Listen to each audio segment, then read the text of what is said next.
During my childhood, my family was like a drop of water in a vast river, never remaining in one location for long.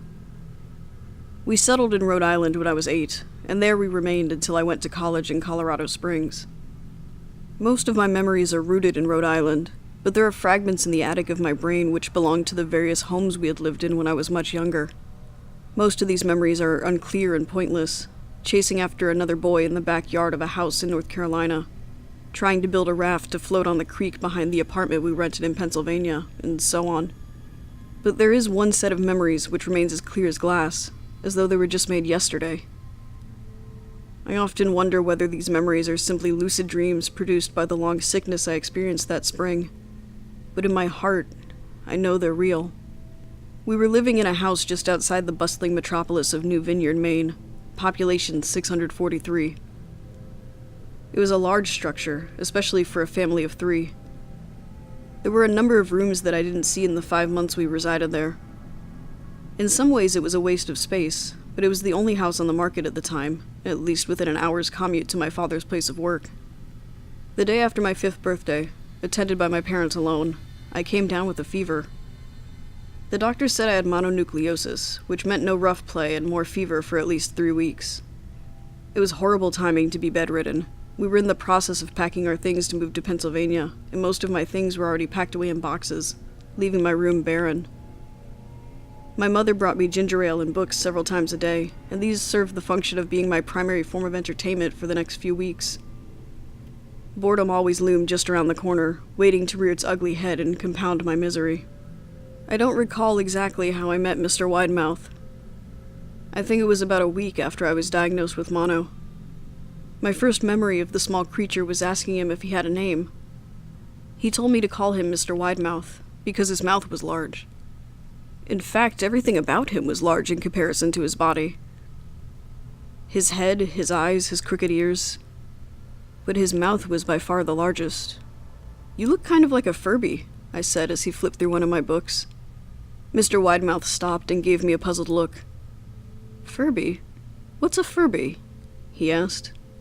I shrugged. "You know, the toy, the little robot with the big ears. You can pet and feed them, almost like a real pet." "Oh," Mr. Widemouth resumed his activity. "You don't need one of those. They aren't the same as having a real friend."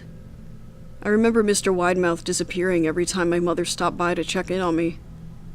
"I lay under your bed," he later explained. "I don't want your parents to see me, because I'm afraid they won't let us play anymore." We didn't do much during those first few days. Mr. Widemouth just looked at my books, fascinated by the stories and pictures they contained. The 3rd or 4th morning after I met him, he greeted me with a large smile on his face. "I have a new game we can play," he said.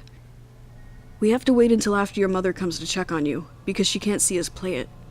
It's a secret game." After my mother delivered more books and soda at the usual time, Mr. Widemouth slipped out from under the bed and tugged my hand. "We have to go to the room at the end of the hallway," he said.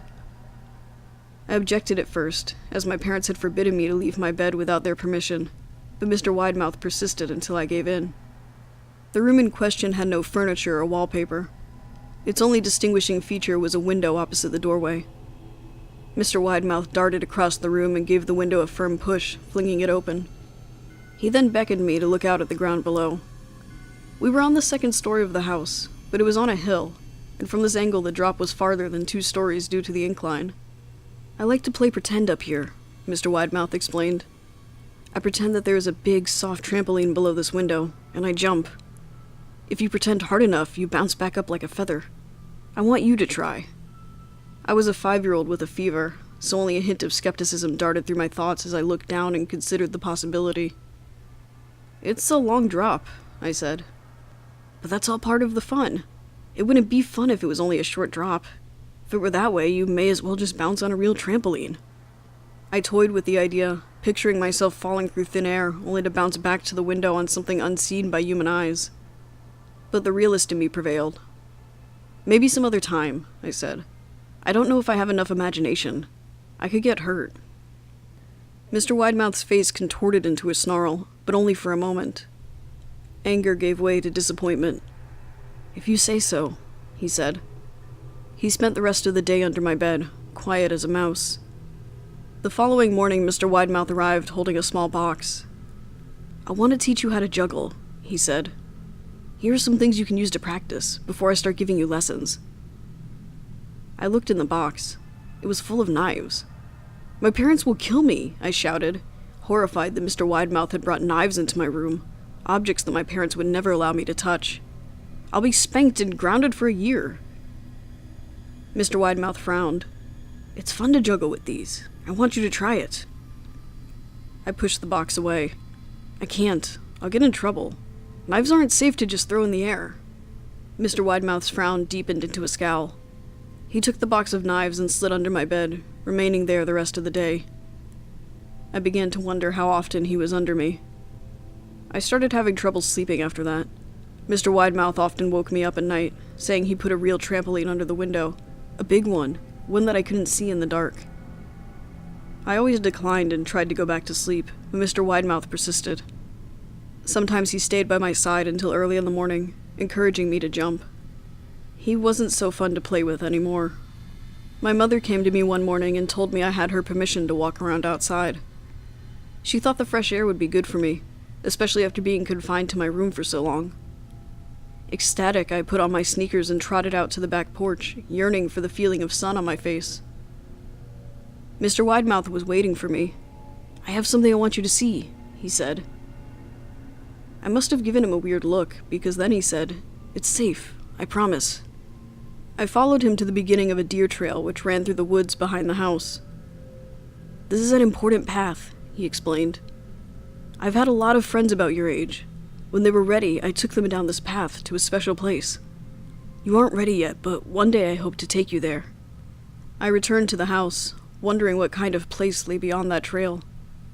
2 weeks after I met Mr. Widemouth, the last load of our things had been packed into a moving truck. I would be in the cab of that truck, sitting next to my father for the long drive to Pennsylvania. I considered telling Mr. Widemouth that I would be leaving, but even at 5 years old, I was beginning to suspect that perhaps the creature's intentions were not to my benefit, despite what he said otherwise.